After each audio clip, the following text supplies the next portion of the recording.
हम पढ़ेंगे काल। काल का मतलब होता है समय, यानी समय के बारे में आज हम अध्ययन करेंगे। काल की परिभाषा है, काल का अर्थ है समय। जिस समय जो क्रिया संपन्न होती है वही उसका काल कहलाता है। अर्थात क्रिया के जिस रूप से क्रिया के होने का समय ज्ञात होता है उसे काल कहते हैं।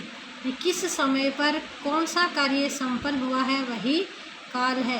कोई क्रिया किसी समय पर संपन्न होती है, उस क्रिया का समय हमें पता हो वही काल कहलाता है।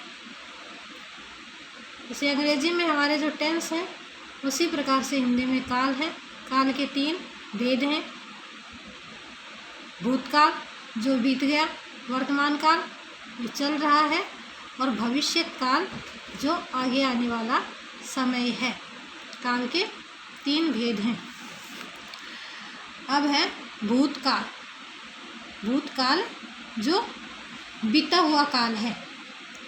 क्रिया के जिस रूप से बीते हुए समय का बोध होता है अर्थात कार्य का समाप्त होना पाया जाता है उसे भूतकालिक क्रिया कहते हैं। यानी कार्य समाप्त हो गया है बीते हुए समय में, वह भूतकालिक क्रिया है, उसे ही भूतकाल कहते हैं। भूतकाल के 6 भेद होते हैं। फर्स्ट है सामान्य भूत। क्रिया के जिस रूप से सामान्यतः क्रिया के संपन्न होने का बोध तो हो जाए परंतु उसके संपादन का काल निश्चित रूप से ज्ञात न हो सके उसे सामान्य भूत कहते हैं। यानी कार्य समाप्त हो गया है लेकिन कब हुआ कार्य संपादन, कब समाप्त हुआ, उसका समय है वो हमें निश्चित पता नहीं है, उसे सामान्य भूत कहते हैं। पहचान है या, ये, या, ए, ई, आ, ये मात्रा जिसमें आए वो इसकी पहचान है। जैसे उदाहरण के तौर पर राजेश जयपुर गया। अब राजेश है वो जयपुर तो गया, राजेश जयपुर गया जयपुर, लेकिन हमें ये पता नहीं चल रहा है कि वो किस समय पर जयपुर गया है। हमें ये तो पता चल गया और क्रिया है वो हमारी संपन्न हो गई है, लेकिन इसमें समय का बोध नहीं हो रहा है, इसलिए ये सामान्य भूत हुआ। मोहन वहाँ आया, मोहन आया, आ गया है मोहन, लेकिन ये पता नहीं चला है कि वो कब आया, किस समय आया। तो या की मात्रा, ए की मात्रा और ई की मात्रा। उसने मिठाई खाई, वह वहाँ बैठा, हमने शेर देखा, रिया ने पूजा की, बच्चों ने पुस्तक पढ़ी। इसमें समय का बोध नहीं हो रहा है। क्रिया तो संपन्न हो गई है और जहाँ क्रिया संपन्न हो जाए, कार्य समाप्त हो जाए, वहाँ कौन सी क्रिया होती है? भूतकालिक क्रिया होती है, लेकिन इसका पता नहीं चल रहा है कि कार्य कब संपन्न हुआ। तो जहाँ पता नहीं चले कि कार्य कब संपन्न हुआ वहाँ कौन सी क्रिया होती है? सामान्य भूतकालिक क्रिया। जहाँ पता नहीं चलता है वहाँ सामान्य भूतकालिक क्रिया होती है। अब है आसन भूत। यानी आसन का मतलब अभी अभी। क्रिया के जिस रूप में यह ज्ञात हो कि कार्य अभी अभी संपन्न हुआ है उसे आसन भूत कहते हैं। जैसे राजीव विद्यालय गया है, वहाँ एक बाजीगर आया है, यानी अभी अभी वहाँ संपन्न हुई है।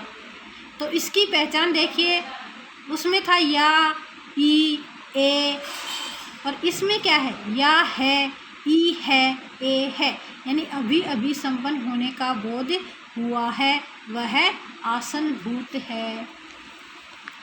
अब पूर्ण भूत।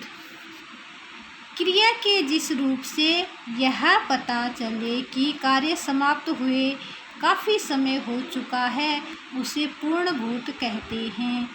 इसकी पहचान है या था, ई थी, ए थे, उसने मेरी पिटाई की थी, यानी कभी की थी, मतलब बहुत लंबा समय हो चुका है। राधा ने गाना गाया था, यानी बहुत पहले उसने गाना गाया था। हमने कॉफ़ी पी थी, यानी बहुत पहले हमने कॉफ़ी पी थी। उसने कपड़े धोए थे, यानी बहुत पहले की बात हो रही है। अगला है अपूर्ण भूत।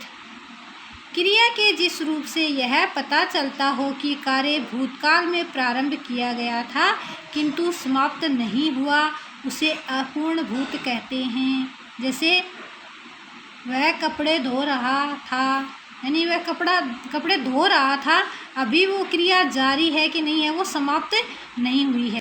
जैसे ता था, ती थी, ते थे, रहा था, रही थी। जैसे रोहन पुस्तक पढ़ता था, यानी पढ़ता था, अब पढ़ रहा है कि नहीं पढ़ रहा है, अब समाप्त कर चुका है कि नहीं है, इसका हमें बोध नहीं है, ये हमें ज्ञात नहीं है। वह खाना पका रही थी, कि क्रिया शुरू थी लेकिन ख़त्म नहीं हुई है, वह अपूर्ण भूत है। हम खेल खेलते थे, कि पहले वो खेल खेलते थे, अब खेलते हैं कि नहीं खेलते हैं, कि कंप्लीट हुआ है कि नहीं हुआ है, इसका हमें पता नहीं है। अब है संदिग्ध भूत। क्रिया के जिस रूप से भूतकाल का बोध हो परंतु कार्य होने में संदेह प्रकट हो कि वह पूर्ण हुआ है या नहीं, उसे संदिग्ध भूतकाल कहते हैं। पहचान है या होगा, ई होगी, ए होंगे। जैसे नानी ने कहानी सुनाई होगी, ये सुनाई भी होगी और नहीं भी सुनाई होगी, ये हमें केवल ये संदेह है इसमें कि पता नहीं सुनाई है कि नहीं सुनाई है।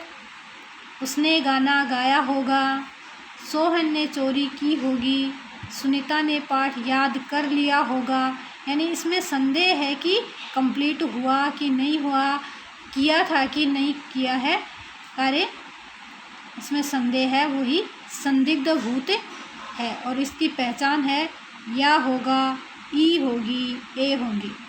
अब है हेतुमद भूत। क्रिया के जिस रूप से ये ज्ञात होता है कि कार्य भूतकाल में होने वाला था किंतु हुआ नहीं, उसे हेतुमद भूत कहते हैं। यानी कार्य होने वाला था किंतु हुआ नहीं। इसमें पहचान कोई भी शर्त होना या होता तो, ऐसा होता तो, यदि युद्ध होता तो गोलियां चलती, तो ये भूतकाल की बात है। यदि युद्ध होता तो, अगर ऐसा होता तो ये होता, अगर मैं प्रधानमंत्री होता तो देश का विकास करता, यदि युद्ध होता तो गोलियां चलती, इसका मतलब है युद्ध नहीं हुआ इसलिए गोलियां भी नहीं चली। तो मेहनत करते तो अवश्य पास होते, राम आता तो मैं अवश्य चलता, यदि साइकिल मिल जाती तो मैं भी वहाँ जाता। यानी क्रिया है वो पूरी नहीं हुई है, संभावना थी लेकिन वो क्रिया है वो पूरी नहीं हुई है। वो कार्य भूतकाल में होने वाला था लेकिन हुआ नहीं, उसे हेतुमद भूत कहते हैं। तो आज हमारा ये काल में भूतकाल है वो कंप्लीट हुआ। कल वर्तमान काल के बारे में अध्ययन करेंगे। धन्यवाद। आपका दिन मंगलमय हो।